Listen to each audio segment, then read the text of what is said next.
Hello everyone and welcome to today's webinar entitled The Path to US Market for Digital Health Technologies. It's great to see so many of you on the webinar today. To introduce myself, for those of you that don't know me, my name's Kieran Campbell. I'm a content director here at LSX Leaders based in London. I'm delighted to be hosting today's webinar in partnership with MCRA.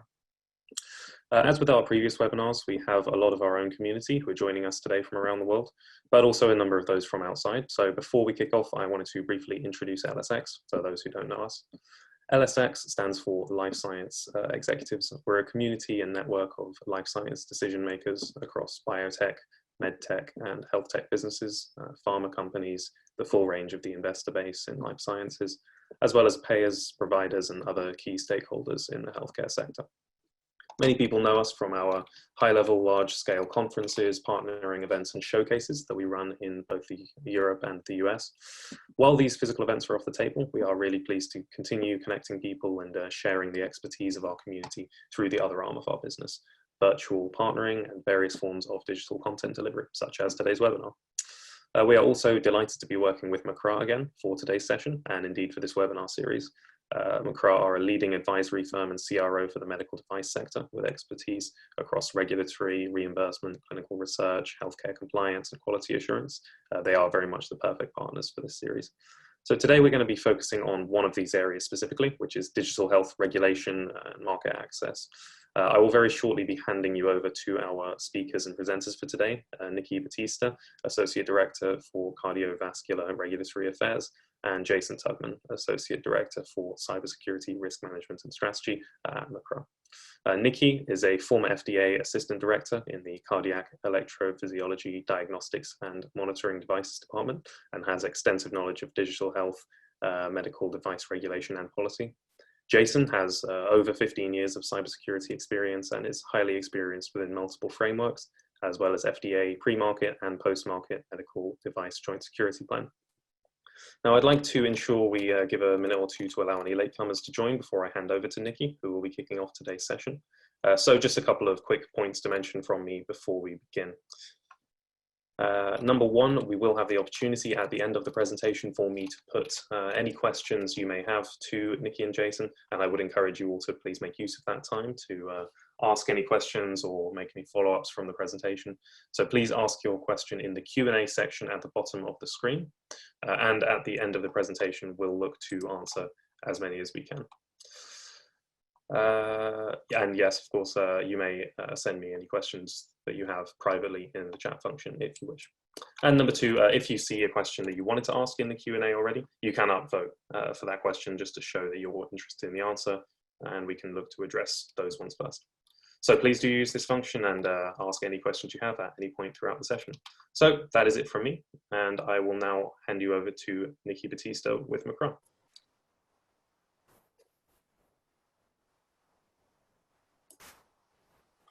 Hello, everyone. Good morning, good afternoon, good evening. It's a pleasure to be here with you today. We're going to talk through how to effectively and efficiently navigate the regulatory requirements for digital health technologies. Again, my name is Nikki Batista. I'm joined here today with my colleague Jason Tugman.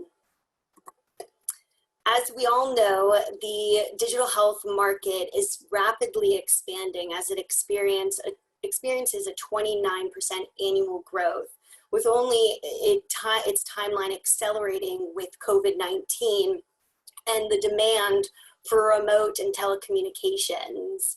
By 2025, it's expected that the digital health market will be valued at over $500 billion. If I reflect on the future of digital health, I think I can summarize it in these 6 bullets. I'd only like to highlight a few. The first being biometric monitoring.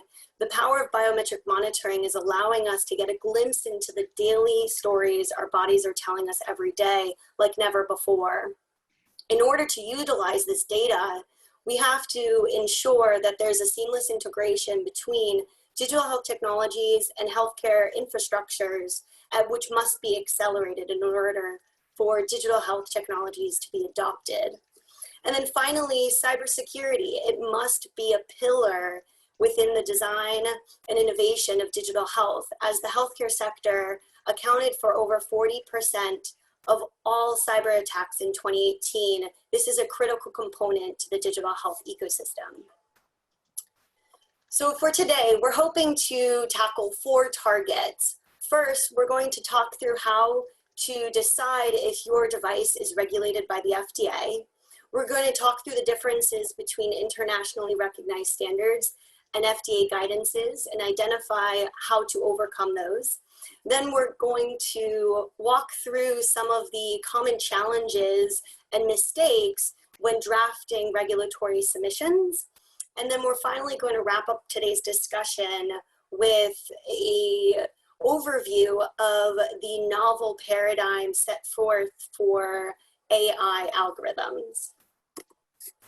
So the first question you must ask is my technology regulated by the FDA? And there's 3 main components to determining this.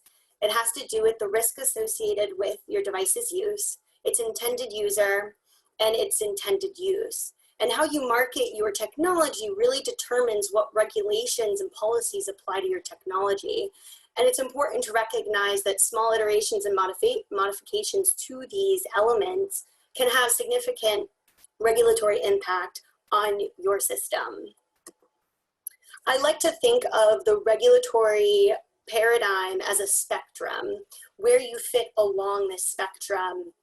It's easy to identify the devices that are clearly regulated by the agency, for example, an implanted cardiac monitor. And it's also relatively easy to identify the devices that are not regulated by the FDA, like a general wellness health tracker. What's interesting and more challenging is what we like to call this gray area, where FDA has developed policy and enforcement discretion associated with whether or not your technology may or may not be subject to FDA compliance. So to further this discussion, it's important to ask the question of, is your technology a medical device? So this is twofold. Does your technology meet the definition of a medical device per Section 201H of the Food, Drug, and Cosmetic Act? And the definition is it intended to diagnose, cure, mitigate, treat, or prevent a disease or condition? And if so, are there any aspects of your technology that are exempt from FDA regulatory oversight, which was put forth through 21st Century Cures Act, where the FDA has defined medical software functions that are not subject to FDA regulatory oversight. So to further illustrate the level of risk, your marketing material, and your intended use, and whether or not where you fit on this spectrum, do you straddle the spectrum in any way, we can take a thermometer example. A general purpose thermometer does not make any sort of medical claims. It does not meet that definition of medical device and therefore is unregulated. But as we continue down this list, we're adding more medical claims and clinical utility claims associated with the thermometer, such that we get to an instance where we might be diagnosing a clinical condition, and now we're fully on that opposite end of the spectrum. Another way to look at your technology is within the buckets that FDA has established for digital health technology. And an important note of this is twofold. There is still, again, this gray area where we have to take a case-by-case analysis of your technology and determine where along that spectrum you fit. And then also, it's important to note that FDA's most recently published guidance related to digital health technology was released on July 29th of this year, which elaborates on multifunction device products. And as you might be thinking about your own technology and recognize that it's not a single component, but you have multiple aspects to your device that fit into a larger device system. And there might be elements of that system that don't meet the definition of a medical device. So what do you do with that? Is that subject to FDA regulatory oversight? Historically, FDA has not looked for any information on these components. However, the policy put forth in this guidance has now illustrated the requirement to at least assess the functionality of these unregulated components of your system and how it may or may not impact the intended use and safety and efficacy of the regulated components. So again, it's important to realize that we start with risk classifications of your system, and there are a number of organizations that have put forth risk classifications, regulatory groups, international standards, and what this schematic is supposed to illustrate is that there are multiple players within the ecosystem of regulatory oversight. There's also each one uses a different nomenclature, and it's your responsibility as a manufacturer to comply with all of these various risk classification systems. When we think about the framework of your regulatory submission, the two organizations from that previous slide that are really imperative is the International Standard IEC 62304 for software lifecycle, and the FDA guidance for content in a pre-market submission for software contained in medical devices. And it wasn't until I left the agency and started working with clients to help bridge the process of going from developing software to creating a regulatory submission, did I realize that these documents, which are the framework of your submission, the framework of your development, are not created equal. And there are gaps between these two documents that clearly correlate to the common deficiencies that the agency issues. And so one way to look at it is that the standard is the template for device developers, and the guidance is the template for the FDA review team when it comes time to look at your submission. So it is imperative that we identify these gaps and marry the content and objectives of these two documents to have a cohesive and comprehensive submission. So the starting point of your actual FDA submission is determining the level of concern across your system. And this determines the content of FDA pre-market submissions. So much like we highlighted earlier, there's a difference in nomenclature here between the standard and the guidance. However, luckily, the definitions of the different classifications align quite nicely. But it's important, again, this is a perfect example of differences in nomenclature. So this is the starting point of your submission. So with that, I'm going to pass it off to Jason to talk about the risk classifications from a cybersecurity perspective. Great, thank you, Nikki. So as Nikki said, my name is Jason Tugman, and I'm going to talk to you guys about cybersecurity and really how we define cybersecurity within the context of medical devices.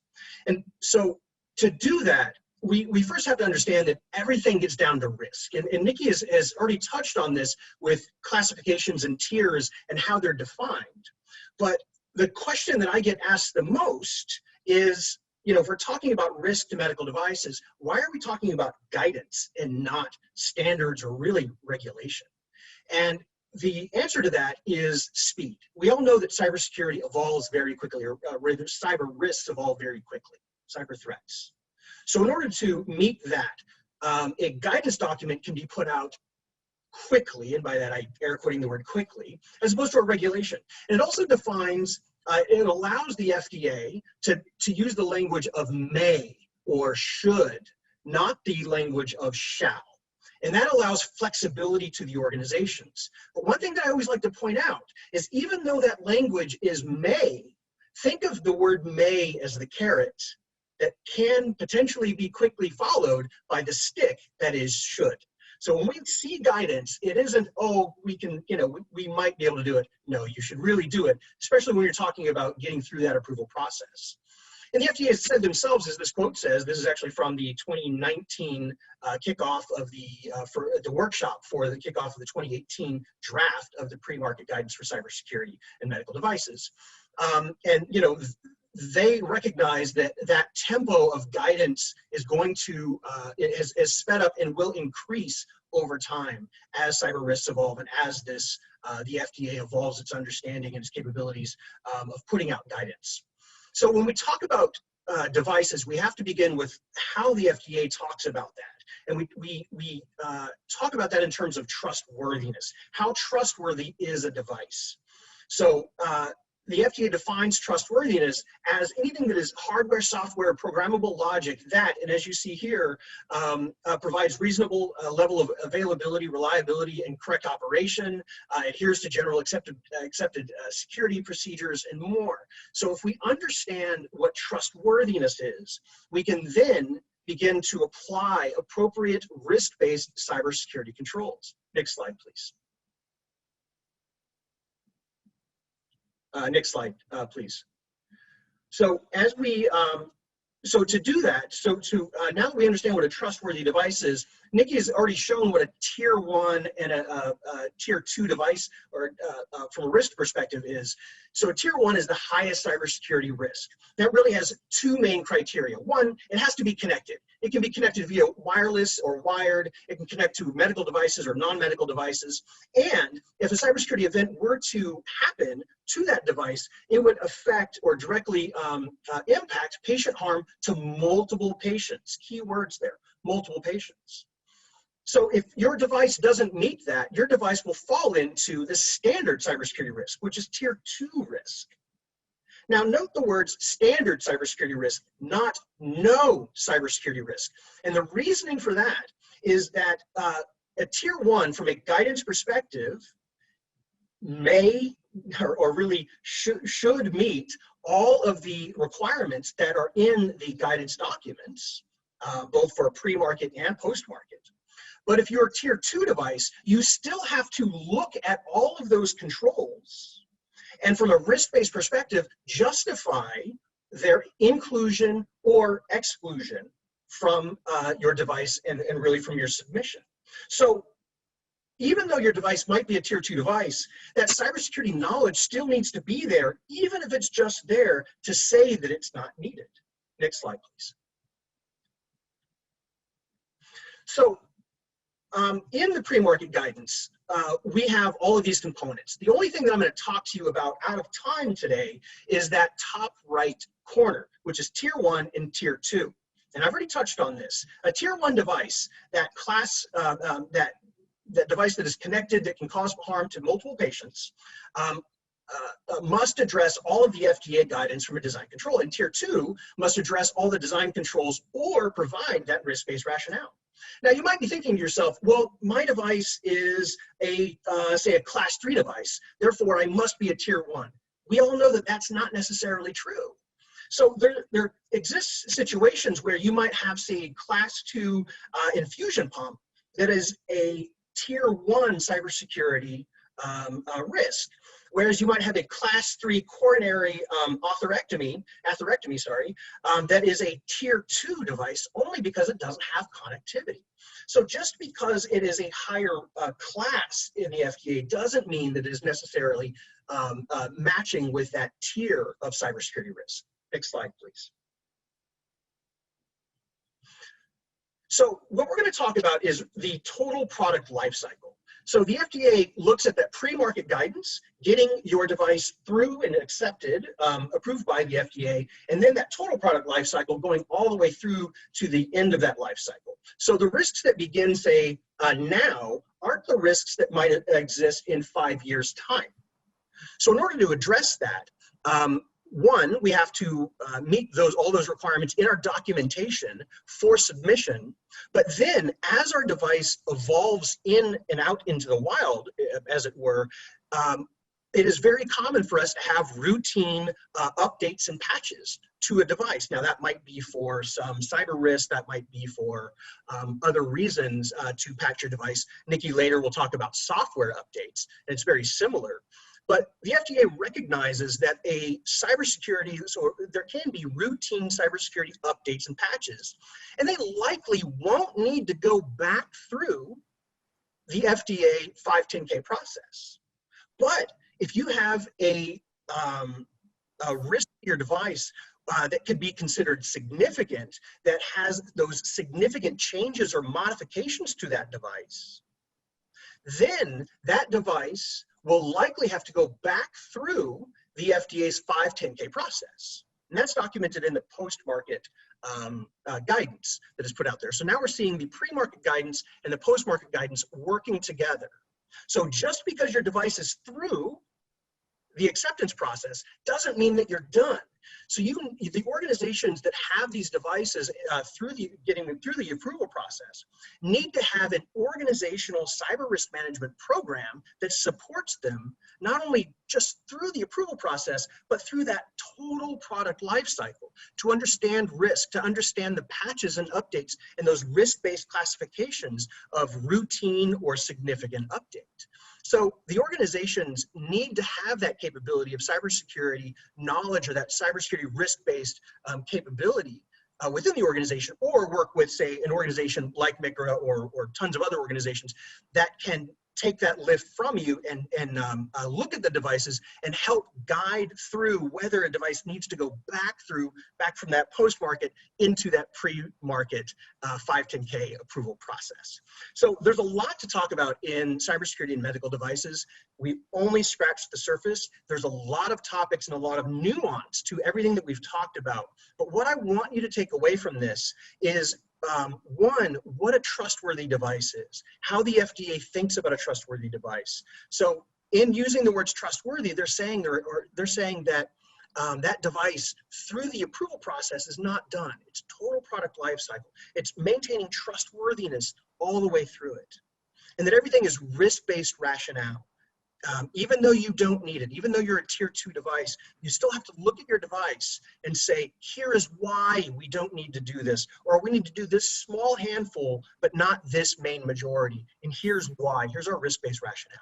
So with that, I know that we've got a lot more to talk about in cybersecurity, but I'm going to pass it back to Nikki, and she's going to walk you through all of that documentation and how to organize it through, and I will see everybody back at the Q&A session. Thank you very much. Nikki? Thanks, Jason.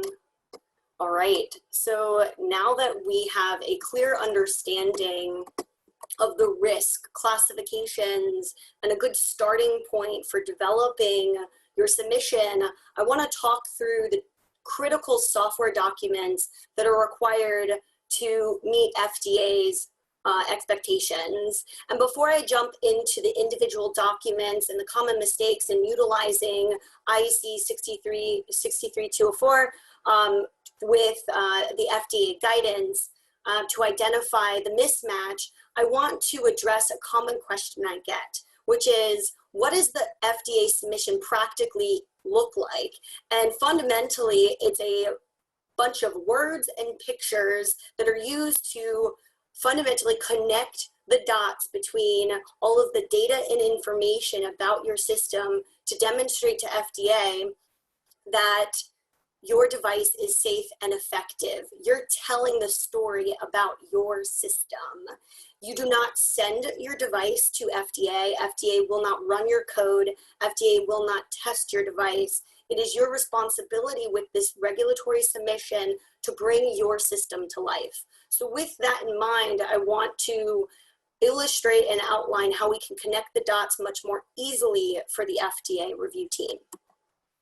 So the first element I want to talk through is the architecture design diagram. When I start developing submissions, I always start with the device description. And the architecture design chart is truly the legend for this system. And there's two kinds that we like to include in submissions. The technical architecture design chart that outlines the different software units within your system, and then a more macroscopic version to outline how the different components within your system communicate and interact with each other. And the more technical design chart really fits the needs of the standard, and that more macroscopic scale chart facilitates FDA's review and understanding of how your system operates and what its components consist of. So ensuring that you have both is really important. The next critical element is your traceability analysis. And while this is primarily an administrative burden on the manufacturer, it is critically important to the actual regulatory submission. As you can imagine, as you develop all of these documentation, all this documentation to support your system, without a roadmap on how to identify and locate and understand the connection between all of the requirements FDA can certainly get confused and lead to a very laborious and long review cycle. But if your submission is organized and a traceability analysis is key to this, it can help expedite the review time. The next element is often overlooked, and we want to make sure that this is considered. This is your commercial off-the-shelf software, your open source software, or as FDA refers to it as soup. There's an algorithm that you go through to decide if you have to provide basic or special documentation. And it's important to ensure that this is incorporated in your risk assessment when you're developing the level of risk for your entire system to include any commercial off-the-shelf software. The next element is your device hazard analysis. The standard depicts this as a cycle, which makes sense as we're developing our software, where you identify a hazard, you add in controls, you verify and update as it goes through that iterative cycle. But from FDA's perspective, they're reviewing a finite intended use with functionality that has been locked in place. So FDA views this in more of a linear fashion, and it should be presented in a table format that identifies the risks and walks the reviewer through the risk classification of that, any sort of risk scoring you do, the controlling and mitigating measures and verification of those controls. An important thing to remember, and often a common deficiency in this document, is that folks who are traditionally used to conducting risk assessments per ISO 14971 include both severity and likelihood of occurrence. However, in the case of software, we eliminate likelihood of occurrence and only factor in severity because the failures of software are assumed to be systemic and will occur.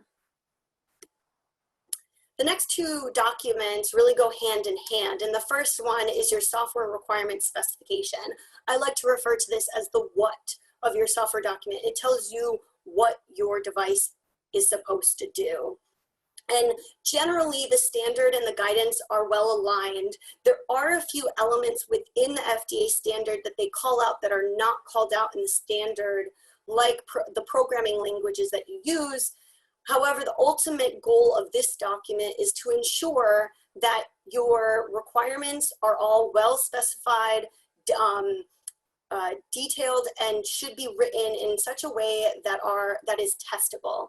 And every single requirement is linked back to a hazard, such that all hazards have been addressed.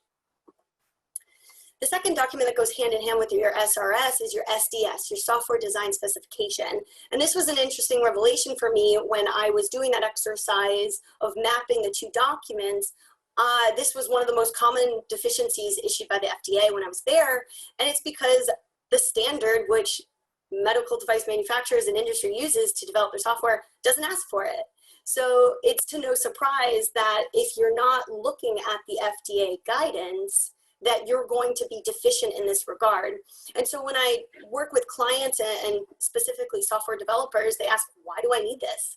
And admittedly, it is an administrative burden on the company. However, the goal of it is for FDA to have traceability between the requirements and the functionality of your system, such that this document should either, I've seen it two ways, point to the place within your code or where the operation takes place to meet that requirement, such that the document may not be readable to a layman, it's just code.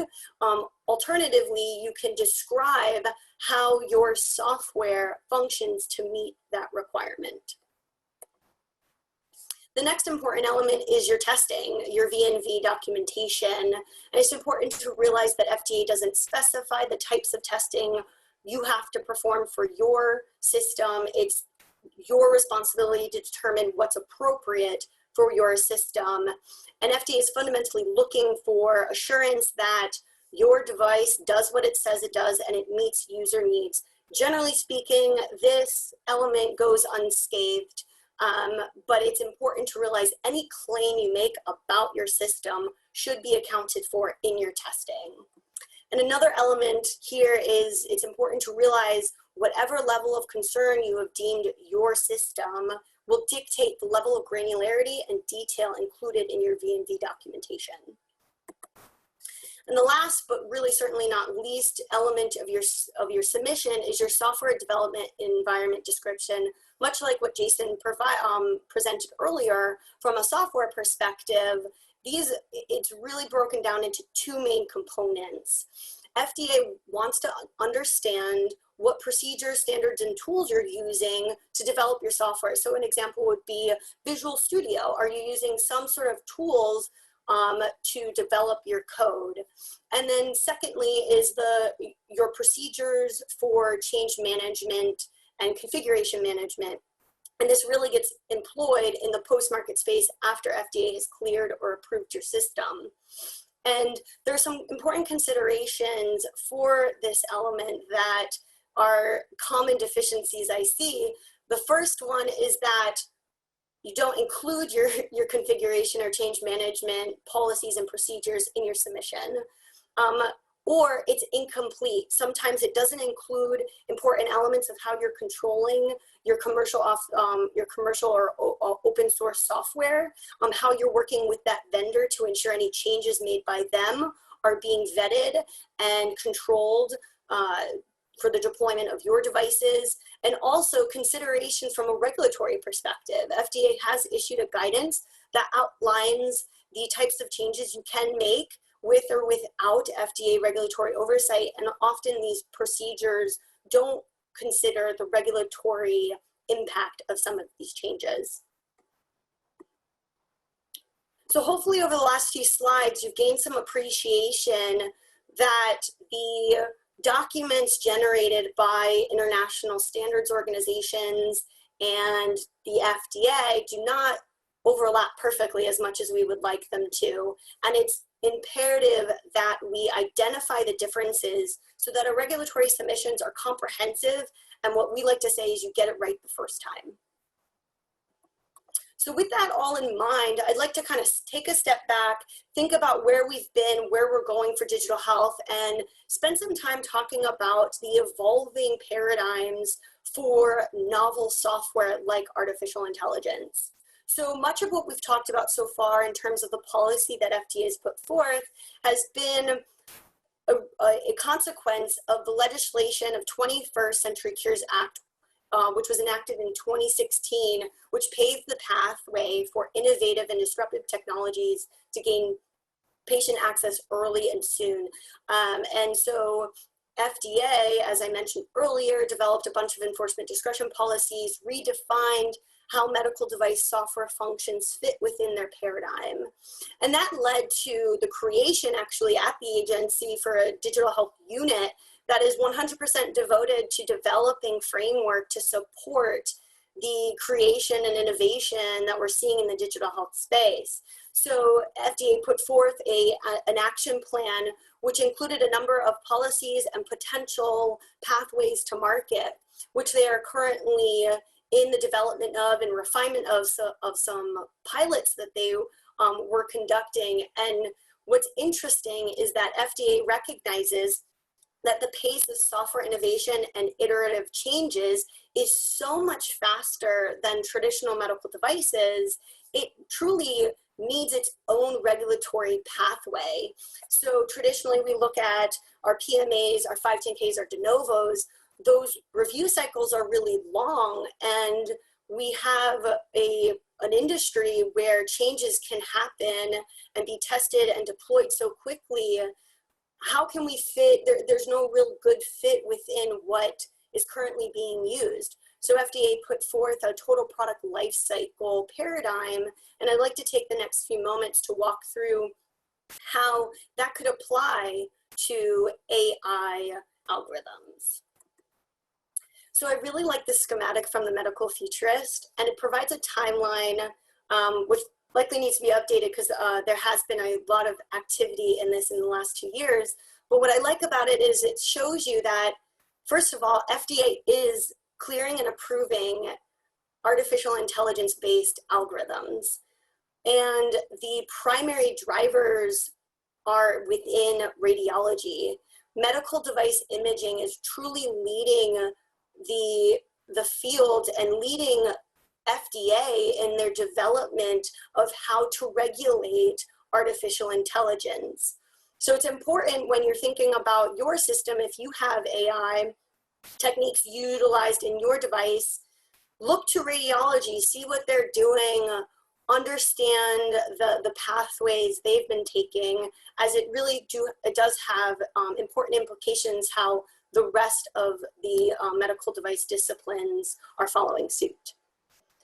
So it's important to distinct locked AI algorithms from adaptive AI algorithms. And for those, this likely is just a refresher or something you talk about all the time, but to briefly define, locked algorithms are those in which when you have an input after so many trials, the output does not change. You may have used AI techniques to develop your algorithm, but it is locked at the point in which you commercially distribute the device. On the other hand, we have adaptive algorithms where at the point of deployment to patients, over time, that output is going to change because it's learning. And it's important to realize that generally speaking, most of those devices that were in that last schematic were locked algorithms. The only ones that I'm aware of that are adaptive are in the medical device imaging space, and that's why we need to look to medical device imaging companies and their experience to really guide us through the regulatory paradigms as it's really setting waves within the agency. So again, total product lifecycle approach, much like the pilot set forth for software as a medical device, which is a much more general umbrella. There are four main components. The first three are generally in line with what we would be used to in the traditional medical device space, with only the fourth one in terms of utilizing and leveraging the post-market space, given the uniqueness of how software interacts with its users. So I just want to briefly walk through each four of these elements. So much like good laboratory practice or good manufacturing practice, FDA is promoting the use of good machine learning practices. And these are industry standards, as many of us know, which really starts with relevant and quality data, quality handling of data, that is ensuring that your training data sets do not overlap with your testing data sets, such that we produce high quality validation of your system. The next element is, to no surprise, your pre-market review. There's two elements of this program that I really want to highlight because they're really interesting, and it really gets to the point of, okay, so I have this adaptive algorithm. It's going to be changing over time. FDA is not used to things just changing. Typically, you have to submit that change to FDA. For AI, now they've defined a software as medical device pre-specification document and an algorithm change protocol. And I'd like to draw the parallels between what we talked about previously with your SRS and your SDS. These are your what and your how in terms of AI. So your SPS is essentially drawing a boundary around what can be modified from the baseline state of your algorithm after it's been deployed to the market. So you're predicting the changes in performance inputs and intended uses, and you're submitting that to the FDA, and FDA is giving you the nod that, okay, if your algorithm can meet these specifications and improve performance, we're okay with you launching that product without coming to us. And this is important to do according to your algorithm change protocol. Again, it's all with ensuring that you're utilizing well-defined procedures with a high level of transparency with the agency, because they need to answer the question of their mission of protecting and promoting public health. And they need some level of transparency with what you're doing, but they also recognize that we don't want to stop the utilization of AI given its power and its potential impact on healthcare.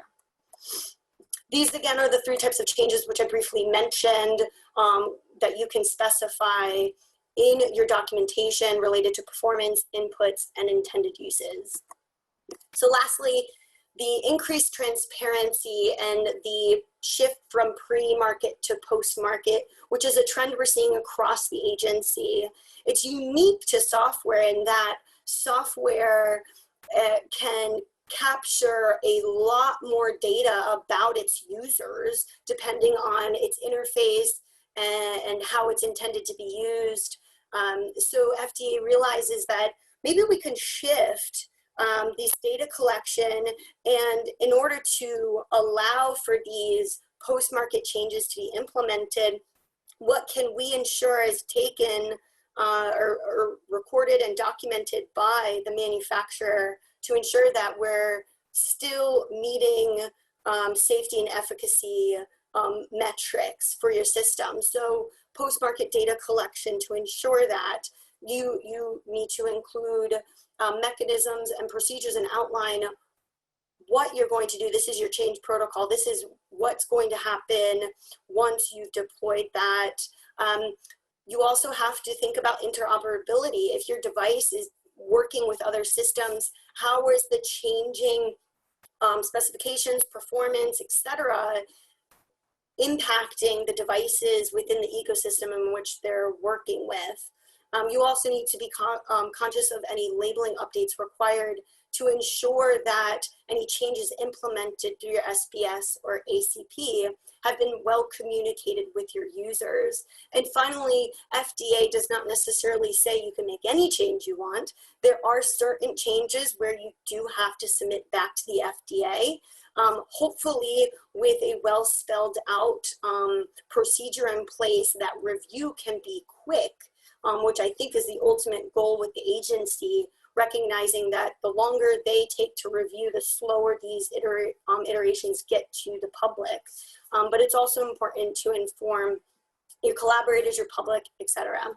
So with that, we've talked about a lot of things. It's an exciting field to be in, and what I'd like to conclude with is 6 big take-homes that will ultimately help you with a more efficient and effective regulatory process. So the first is to ensure that you understand how your device fits within the regulatory spectrum, understanding those factors.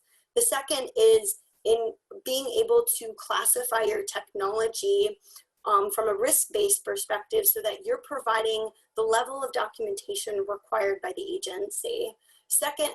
Third, as Jason has highlighted, cybersecurity is a critical element to the design process, and not just pre-market, but it is a TPLC element that does not stop after device clearance or approval. Next is, it's important to explore all potential pathways that your technology might fit in. The 21st Century Cures Act really established an umbrella of device types. And so it's important to see where within, if your system is a multi-function system, where those different components fit in. Hopefully it's become very clear that it's critically important to comply with all international standards and FDA guidances so that you identify and address the gaps between the two. Again, if you just develop your documentation to comply with IC 62304, you're not going to cross the finish line. And lastly, regulatory considerations must be made throughout the total product lifecycle of device. This is highlighted by your configuration change management procedures and et cetera. So hopefully all of these things have been clear. This talk has been really helpful. And with that, I'm going to turn it over to Karen to kick off some Q&A. Thank you very much, Nikki, and thank you, Jason, as well. That was fantastic. We do have quite a few questions, so let's try and get to as many as we can in the time that we have remaining. Patrick Maguire has asked what I think could be a good question to kick us off. From a regulatory standpoint, what makes AI-driven tech unique in healthcare? Right, so I think what I just highlighted here is if we're utilizing adaptive algorithms and techniques, FDA is used to having a well-defined device with an intended use and performance specifications that do not change over time. And the power of AI is that it can learn in real time. So how do we regulate products that are constantly changing without removing it from the field and redeploying it? So hopefully with these new policies and programs that FDA is utilizing, and we've learned from medical device imaging, that we can harness and actually leverage the power of AI in healthcare. Fantastic, thank you. And Hamish Graham has asked quite a specific question. He's wondering, what is the definition of harm in the context of cybersecurity? So, for instance, the example he's given, would a data leak exposing a device or someone's location be defined as harm? That's a really good question. So the FDA defines harm as a physical injury or damage to health. AMI 14971 goes a little bit further and defines patient harm, including what I just said, to include damage to property or the environment. So in that context, it wouldn't include data. Obviously, data is covered in HIPAA, which is a separate piece, and obviously a very important piece that should be considered. But specific to cybersecurity and the Tier 1, Tier 2 classifications, we are looking at patient harm being physical injury or damage to the health of the patient. Awesome, thank you. Hopefully that was helpful to Hamish. Elliot Turini has asked, where does compliance with the MDR cybersecurity regulations to take effect in May 2021 come into play? Right. So it got delayed. I think we all are familiar with that. It got delayed because of COVID. So where does it come into play? It comes into play, obviously, where when your device goes internationally. I have not done nor seen a direct mapping yet to the MDR to the FDA guidance. There's actually a really great conference this weekend that has Suzanne Schwartz from the FDA talking specifically about that. So if you email me, I can send you the link to that. I will actually be attending that because it's going to answer a lot of my personal questions about that interplay of MDR to the guidance documents. But as we know, we have until 2021, May 2021. It was supposed to be 2020, but now it's 2021 for compliance. So that's a non-answer, but we're all learning. Awesome, that's great, thank you very much. And Tommaso Frigerio has asked, how do you think about the actual user ceremony internet experience? Do you think that it could be the same one for a user patient, or do you think it could be better to start speaking about a new person ceremony internet experience? I'm not sure if you have the answer to that right now. It might be one to take away. Yeah, email me that question. I'm maybe not following that as well as I should. Yeah, that might be a better one to maybe discuss off the webinar afterwards. We can put you in touch, hopefully. So Meryl Weber has also asked quite a high level, but I think certainly worth asking a question in the context of the discussion. How do you actually define digital health? That's a great question. And much like beauty, it changes depending on who you talk to. It's funny, if you search FDA's website, I can't find a definition for digital health. They talk about it, but there's no actual definition. So I like to take a really broad umbrella approach where it's the convergence of technology and medicine.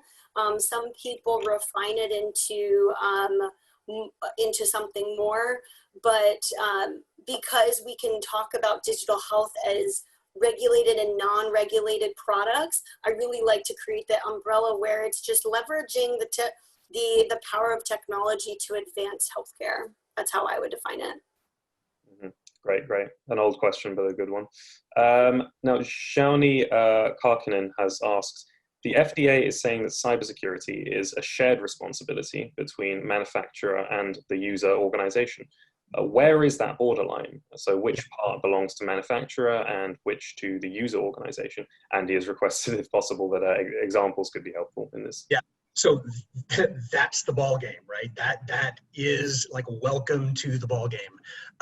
So with the new guidance, a key component and the thing that really got me the most excited about the new guidance is the CBOM. And I said the word earlier and I drove right by it because it is a larger topic, but the CBOM is the Cybersecurity Bill of Materials. And what that is intended to do is break the black box of the device so that the purchaser, and I will just say the HDO, the hospital, but it could be any number, but I will use this case for the example, the HDO, the hospital, they can understand what is in there, what software is in there, what version is it running Java, if so, what version, all of those things, so that they can understand the device, understand their network and its interplay.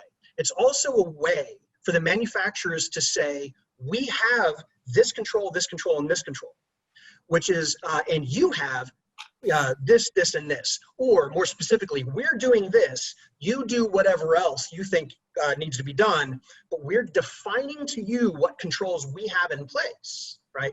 And that is a big reason why when we look at that pre-market guidance that we've got tier 1 and tier 2, even if you are that tier 2 device, you have to supply that risk-based rationale for all of those touch points within the guidance, because that would go into the CBOM, and that is the communication or a piece part of the communication to that HDO. So a specific example very quickly, device in an operating room, spinal, let's go with spinal, right? A spinal device, so it's, but they've got the cart in the operating room that's got connectivity back to, say, the manufacturer. It goes through the network, so there has to be a trust there. So it has to know what protocols it's using to transmit that data to and from, so you can establish trust. Two-way firewalls. We have a firewall on our side. You have a firewall on your side. Please do. Protects the hospital. It protects the network. And then in defining those ports and protocols, they can close or open just the appropriate ports on say just a firewall. That's one very quick example. But if you look at ransomware, that is an important thing of ports and protocols and defining them and helping that data get out of the surgical room, through the hospital network, into the manufacturer, and back again for, say, imaging or anything like that. So that's CBOM, and that is the whole thing, is that handshake. Fantastic. Great. Thank you. Yeah. And one more we have here, again, regarding the FDA. So as the FDA continues to refine and evolve its AI regulations for medical devices, what would you say companies should be doing to make sure that they remain in compliance? It's a really broad question. I think that much like cybersecurity, we're not going to see any clear-cut regulations specified that call out AI. I think it's important that we keep tabs on what is being cleared and approved. But much like every other software as medical device, you comply with all of the guidances and regulations and standards. I don't, until we have a finalized regulatory platform and paradigm for AI, will we understand the nuanced and distinguishing requirements for these types of algorithms. Great, thank you, thank you. We have one other question here that I think is interesting, since it's a little bit more, I guess, therapeutically specific. What is the, where are regulations headed, and how do they need to evolve to accommodate AI technology, specifically in orthopedics? So that is quite specific. I think, like I just said, I don't know if we're going to see specific regulations. And it's important to distinguish regulations from FDA guidance. I think it's much more likely that we'll see a guidance come out from the FDA that finalizes and solidifies this regulatory paradigm. In terms of specific medical disciplines, I think something to note is, per that schematic from the medical futurist that I highlighted, there are some medical disciplines that are a little behind in terms of AI applications, and that's a direct reflection of the review experience from FDA in this space. So radiology is going to be much more savvy in navigating what questions to ask when you submit to the agency. So I think it's going to be a learning curve across the different review teams as we see more of these come in. I'm not too familiar with many in the orthopedic space, but again, there's value in applying it to across medical disciplines.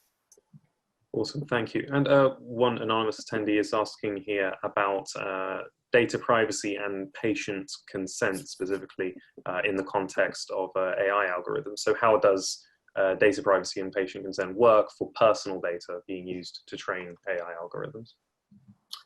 Right, so it's an interesting paradigm when we think about when and where HIPAA compliance applies to us, considerations from the EU for GDPR and things like this. And Jason can touch on this a little more from a cybersecurity perspective, but from a patient consent perspective, it's a fascinating handshake right now because, as you know, HIPAA was enacted in the 1990s, reinvented in 2009 to account for electronic health records, but nothing has really been developed in terms of how the handshake between the actual user and the manufacturer. So not until the covered entities or the business associates handle that data do these regulations come into play.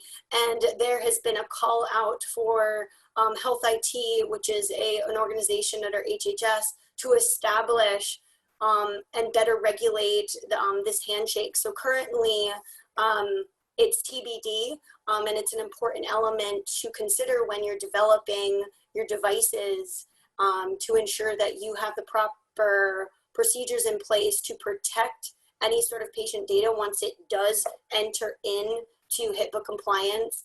But it's a fascinating world right now with when it's just interaction between the patient and the manufacturer. Jason, do you have anything to add? Yeah, we brought up MDR earlier. A big component of the MDR is the European Data Bank of Medical Devices that is going to include patient data.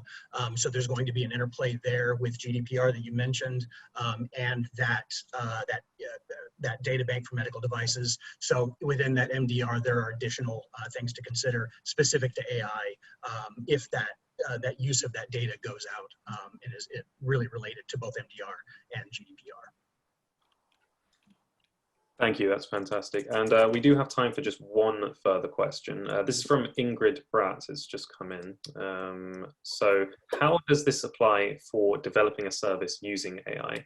The customer only gets the result delivered and does not use the actual AI as a software. Does the in-house software need to be controlled by the FDA, or does it depend on the level of validation and verification?